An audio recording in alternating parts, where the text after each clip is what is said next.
फिर डराने लगा कोरोना। नया वेरिएंट JN.1 सामने आने के बाद केंद्र ने जारी की एडवाइजरी।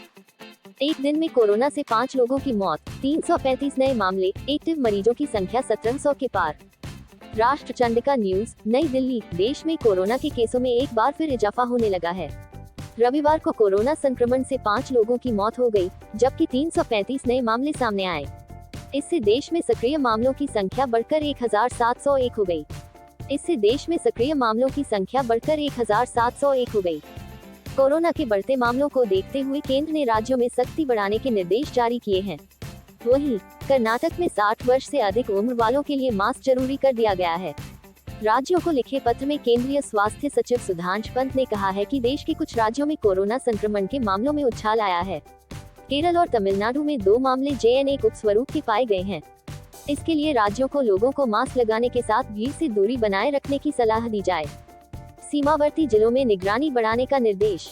कर्नाटक के स्वास्थ्य मंत्री दिनेश गुंडू राव ने यहां पत्रकारों से बातचीत में कहा कि अधिकारियों को निर्देश दिया गया है कि ऐसे लक्षणों और संदिग्ध मामलों वाले लोगों के बीच जांच और सीमावर्ती जिलों में निगरानी को बढ़ाएं।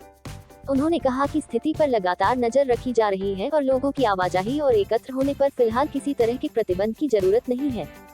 केरल से आने लगे कोरोना के डराने वाले आंकड़े, एक दिन में बढ़े 16 गुना पॉजिटिव मरीज। मंत्रालय ने जारी की एडवाइजरी। स्वास्थ्य और परिवार कल्याण मंत्रालय ने सोमवार को एक एडवाइजरी जारी की है। इसमें कोविड-19 को लेकर सतर्क रहने को कहा गया है।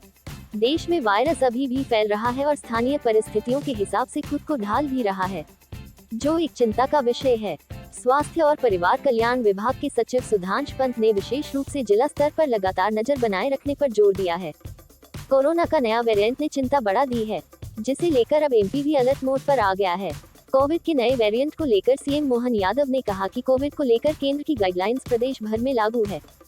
कोरोना के नए वेरिएंट को लेकर मुख्यमंत्री मोहन यादव ने प्रदेश के सभी नागरिक से अपील करते हुए कहा कि कोविड के दिशा निर्देशों का पालन करें। कोविड से निपटने के लिए स्वास्थ्य विभाग पूरी तरीके से तैयार है, विभाग काम कर रहा है। गौरतलब है कि केरल में कोरोना के नए वेरिएंट JN.1 का मामला सामने आया है। कोविड की चपेट में आए जर्मनी के चांसलर। आपको बता दें कि जर्मनी के चांसलर ओलाफ स्कोल्ज भी कोविड-19 से जूझ रहे हैं। PM मोदी ने उसके जल्द सेहतमंद होने की कामना की है। PM मोदी ने ट्वीट कर लिखा कि मैं आपके कोविड-19 से शीघ्र स्वस्थ होने की कामना करता हूं। मैं अच्छे आपके स्वास्थ्य और खुशहाली के लिए प्रार्थना करता हूं। सुधांश पंत ने दी सलाह। केरल जैसे कुछ साउथ के राज्यों में कोविड मामले तेजी से बढ़ रहे हैं। स्वास्थ्य और परिवार कल्याण विभाग के सचिव सुधांश पंत ने कहा है कि कोरोना के किसी नए वेरिएंट की पहचान नहीं की गई है। उन्होंने इससे बचाव के लिए कुछ सुझाव दिए हैं और इसकी रूपरेखा तैयार की है। आने वाले त्योहारी सीजन के दौरान वायरस के जोखिम को कम करने के लिए पब्लिक स्वास्थ्य उपायों और व्यवस्थाओं को लागू की जाए। केंद्रीय स्वास्थ्य मंत्रालय द्वारा साझा की गई संशोधित गाइडलाइन का पालन किया जाए।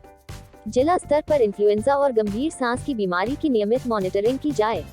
अधिक संख्या में RT-PCR टेस्ट किया जाए और सभी जिलों में पर्याप्त परीक्षण किया जाए। उन्होंने इस तरह के कई उपाय सुझाए हैं। राष्ट्र चंडिका न्यूज, नई दिल्ली।